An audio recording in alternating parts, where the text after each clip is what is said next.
Hello and welcome to the Commander's Quarters. I'm your host Mitch, glad to have you here. Here at the Commander's Quarters, we're all about Commander on a budget. Today's episode is going to be a $50 deck tech. When I say $50, I mean that is an overall deck cost. Both shipping and commanders that are $10 or less are going to be included in that cost, but basic lands will not be.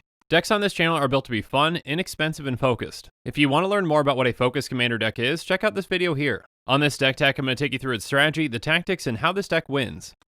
This show and episodes like this one are possible thanks to viewers like you. If you're looking for an easy way to help support this show, make sure that you like, share, and subscribe. Also, hit that bell notification icon so you don't miss any new episodes. And while you're at it, subscribe and review our podcast as well. You can also go check out our playmats and other merchandise at thecommandersquarters.com. Also, make sure you check out the Porcine Stand, our limited edition playmat on Kickstarter that's only available for the 30-day campaign. Another easy way to support this show is with our TCGplayer affiliate links. So whether you're buying a deck or individual cards, you can use this general link right here or one in the description. In the final way that you can support this show is by supporting us directly by becoming a patron. There are many benefits to being a patron, and I truly couldn't do this without all of their support. In today's episode is actually a patron-selected deck tech. Once a month, patrons vote on what commander they'd like to see in an upcoming deck tech. Whatever commander gets the most votes, wins.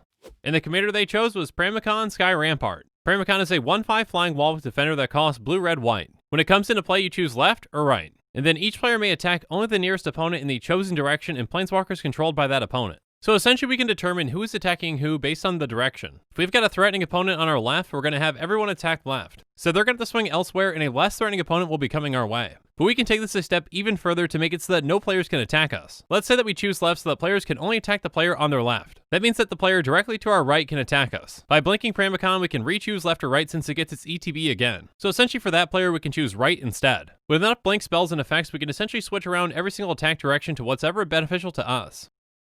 So our strategy for this deck is very straightforward. We're going to blink our commander to control all attacks. Again, by doing this, we can make sure that no one attacks us and they can only attack each other.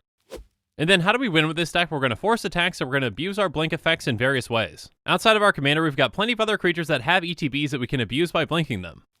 As with all Commander's Quarters decks, I'm going to take you through 10 different tactics that show you how the deck works and how we're going to win with it.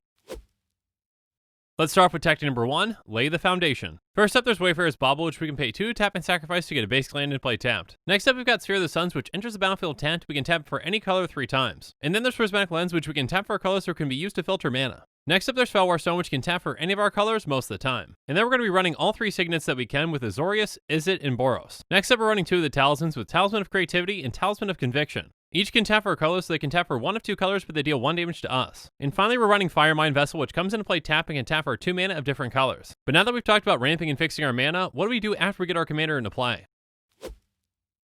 Let's go over that in tactic number 2. I'm back. First up, we've got Cloud Shift, Essence Flux, and Ephemerate. Each of these will exile one of our creatures and bring it right back into play. And Ephemerate actually does this twice since it has Rebound. At 1 mana, these all are extremely efficient at helping us abuse ETBs. But even at 2 mana, blink effects can be very effective as well. Both Siren's Ruse and Jeskar's Portal are going to exile a creature and then bring it right back as well. On top of that, Jeskar's Portal also gives that creature first strike. Turn to Mist is similar but slightly different because it's going to exile target creature and then that creature comes back into play at the end step. So this can help with getting around a Wrath effect. And then Momentary Blink lets us blink a creature and then we can flash it back for 3 and a blue. Next up, we've got 3 cards that essentially do the exact same thing with Otherworldly Journey, Long Road Home, and Teferi's Time Twist. Each are basically going to exile target creature at the beginning of the next end step. We return that card to the battlefield under its owner's control with a +1/+1 counter on it. Teferi's Time Twist is slightly different since it can target a permanent. And finally, we've got ways to blink multiple things with Ghostly Flicker, Displace, and Illusion Stratagem. Ghostly Flicker is going to blink to target artifacts, creatures, and/or lands we control. And then Displace and Illusion Stratagem can only target creatures but can still be very effective. On top of that, Illusion Stratagem is going to draw us a card as well. But we're still not quite done with blinking just yet.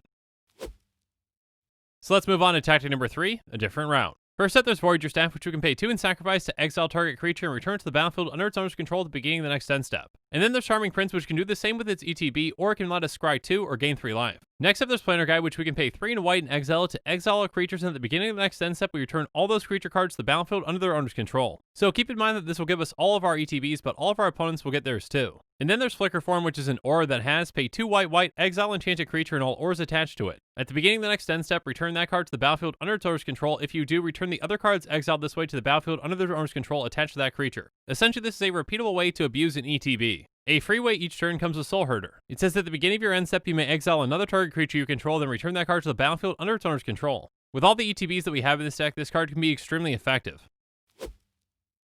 Let's tackle some of them now in tactic number 4, Steady Supplies. First up, there's Fibble Flip and Wall of Omens, each of which do the exact same thing for this deck's purposes. When they come into play, we draw a card. Keep in mind though that if Fibble Flip becomes the target of a spell, we have to shuffle it into our library. So certain blink effects work for it, but others won't. Some other creatures that we can blink with any effect though come with Augur of Bolas and Watcher for Tomorrow. When Augur of Bolas enters the battlefield, we look at the top 3 cards of our library and we can reveal an instant or sorcery card from among them and put it into our hand, and the rest go on the bottom of our library in any order. And then Watcher for Tomorrow has Hideaway, so it comes into play tapped, and when it does, we look at the top 4 cards of our library and we exile one of them face down, the rest go on the bottom of our library. When it leaves the battlefield, we put that exiled card into its owner's hand. So essentially both of these can help us pick and choose what we want out of the top few cards. Some similar approaches come from Seagate Oracle and Riverwise Augur. When Seagate Oracle enters the battlefield, we look at the top 2 cards of our library, one goes into our hand and one goes on the bottom of our library. And then Riverwise Augur is essentially a brainstorm on a body. When it comes into play, we draw 3, and then we put 2 cards from our hand on top of our library in any order. Next up, we've got Muldrifter and Cloudblazer, which each draws 2 cards when they come into play. On top of that, Cloudblazer will gain us 2 life as well. And then we've got Unesh, which when it comes into play, we reveal the top 4 cards of our library, and opponent separates those into 2 piles, and we put one of those piles into our hand and the other into our graveyard. But the best card advantage engine in this deck comes with our Golden Pig. The Golden Pig is going to be our number 1 card out of our 99.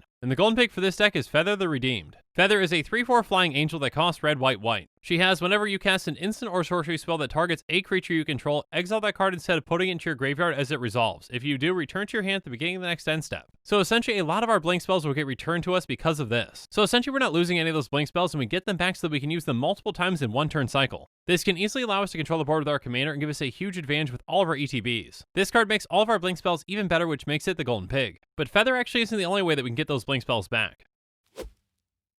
So now let's move on to tactic number 5, Brought Back. First up is Archaeomancer, which when it comes into play, we return target instant or sorcery card from our graveyard to our hand. We've got 3 other creatures that essentially cost 1 more but do the exact same thing with Mnemonic Wall, Salvager of Secrets, and Izzet Chronarch. These can be huge by getting us back a crucial spell when we need it. But these are especially effective with spells that blink multiple creatures, because that spell can blink them as well as one of our creatures with an ETB, and we get that spell back. There's even a combo in this deck, but we'll get to that later. For now, let's go through some more ways to protect ourselves in tactic number 6, Shields Up. First up, there's Ghostly Prison, which says creatures can't attack you unless their controller pays 2 for each creature they control that's attacking you. This can be another great way to deter attacks if we don't want to blink our commander. Other ways come with Stonehorn Dignitary and Chronomantic Escape. When Stonehorn Dignitary enters the battlefield, we make target opponent skip their next combat phase. So we can use this to protect ourselves or to make a political deal as well. And then Chronomantic Escape says, until your next turn, creatures can't attack you, remove Chronomantic Escape from the game with 3 time counters on it. It also has to spend 3 for 2 and a white. So essentially for every 3 turns, it doesn't allow us to be attacked, and that frees up our blink spells to use on something other than our commander. And finally, we can actually prevent all attacks with something like Spark Double. Essentially, it's a clone that can copy legendary creatures or planeswalkers. So if we use it to copy Pramikon, we can just choose the other direction so that no creatures can attack in any direction. It's kind of a panic button that we can use to slow things down for a bit. When we want our opponents attacking each other again, we can just blink it and change it to something else. But now let's go over how we force our opponents to attack each other in tactic number 7, Poke the Bear. First up, there's Bloodthirsty Blade, which says equipped creature gets +2/+0 and is goaded, so it has to attack each combat if able and attacks a player other than us if able. We can pay 1 to attach it to a creature an opponent controls, but we can only activate this ability anytime we could cast a sorcery. In combination with our commander, this can be a very effective way at forcing one creature to attack a certain player. And then there's Curse of the Nightly Hunt, which is an aura curse, and it says enchant player, creatures enchanted player controls attack each combat if able. So again, we can use this to force that player to swing at the player next to them. Next up, we've got 2 ways to force all of our opponent's creatures to attack with Fumiko and Angler Turtle. Both say creatures your opponents control attack each combat if able. Again, both of these can be extremely deadly in combination with our commander and some blink spells. And finally, we've got 2 ways to force all creatures to attack with Warmonger Hellkite and Grand Melee. On top of that, Warmonger Hellkite allows us to pay 1 in a red to make all attacking creatures get +1/+0 until end of turn. And then Grand Melee also makes all creatures block each turn if able. So this one can be a great way to get rid of certain creatures that we don't want on the field as well.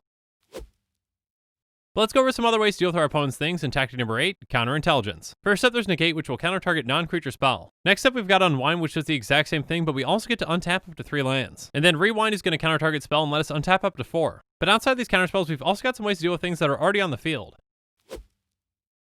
So now let's move on to tactic number 9, Blanked. First up, there's Dream Eater, which when it comes into play, we surveil 4, and when we do, we can return target non-land permanent opponent controls to its owner's hand. So with its ETB, it can set up our next draw on top of bouncing something too. And then there's Meteor Golem, which when it comes into play, it's going to destroy target non-land permanent and opponent controls. And finally, Zealous Conscripts can actually gain us control of that permanent instead. Because when it comes into play, we gain control of target permanent until end of turn, and untap that permanent, it gains haste until end of turn. Now this can be a great effect to get the right thing to finish off an opponent.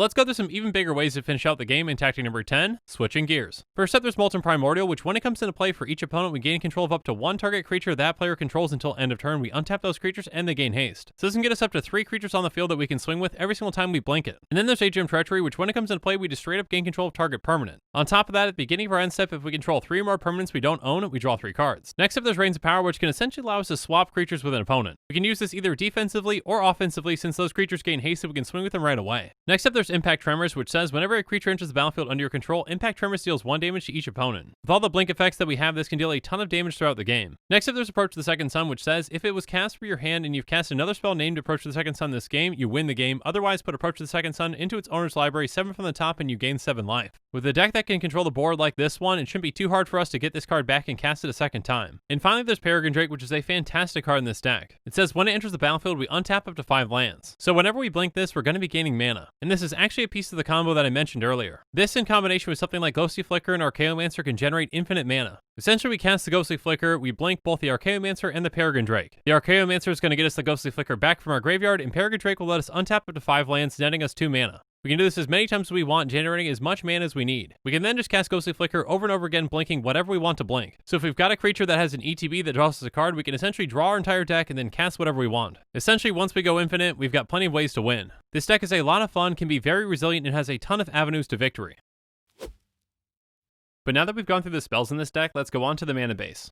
First up, there's Evolving Wilds and Terramorphic Expanse, both of which we can tap to sacrifice to get a basic land and play tapped. Next up, there's Warp Landscape, which we can pay 2 to tap and sacrifice to get a basic land and play tapped. And then there's Mirror Landscape, which comes into play tapped, and we can pay 2 and tap and sacrifice to get 2 basic lands of the same land type and put them onto the battlefield tapped. Next up, we've got 5 lands that each come into play tapped and tapped for either white or blue mana. And then we've got 3 lands that each come into play tapped and tapped for either blue or red mana. Next up, there's Mystic Monastery, which comes into play tapped and taps for any of our colors. And then we're running 3 of the Vivid lands with Vivid Creek, Vivid Meadow, and Vivid Crag. Finally, we're running 19 basic lands, 11 of those will be an island, 5 will be a plains, and 3 will be a mountain.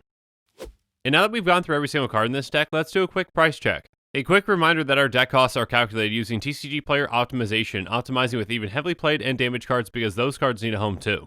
The average Pramikon EDH rec deck will set you back $280.49. Our deck is going to be much more affordable, coming in at $49.92. Again, the price of this deck is the price that I got for it on the day that I'm recording. If you want to see a breakdown of this deck's cost, check out the link in the description. Keep in mind that prices can and will fluctuate and change over time. But with these deck costs, I want to be as transparent as I possibly can. Again, Commander's Quarters decks are about to be tuned and focused within their budget, but there are always ways that we can improve on them. So let's go through some reasonable upgrades now to see what some of those ways just might be. First up, let's add in Braga by taking out Planner Guide. Next up, let's add in Conjurer's Closet by taking out Justicar's Portal. And then we'll add in Deadeye Navigator by taking out Siren's Ruse. Next up, let's add in Eerie Interlude by taking out Rewind. And then we'll add in Afara by taking out Unesh. Finally, let's add in Propaganda by taking out Chronomantic Escape. And now it's my turn to hear from you. So in the comments below, let me know what you think about this deck and what you think about the commander in general. Also, make sure you check out the Porcine Stand, our limited edition playmat that's only available for the 30-day Kickstarter campaign. Once that campaign ends, it will no longer be available for purchase, so make sure you're backing the campaign before it's too late. And make sure you're following us on social media for more updates and sneak peeks on future episodes.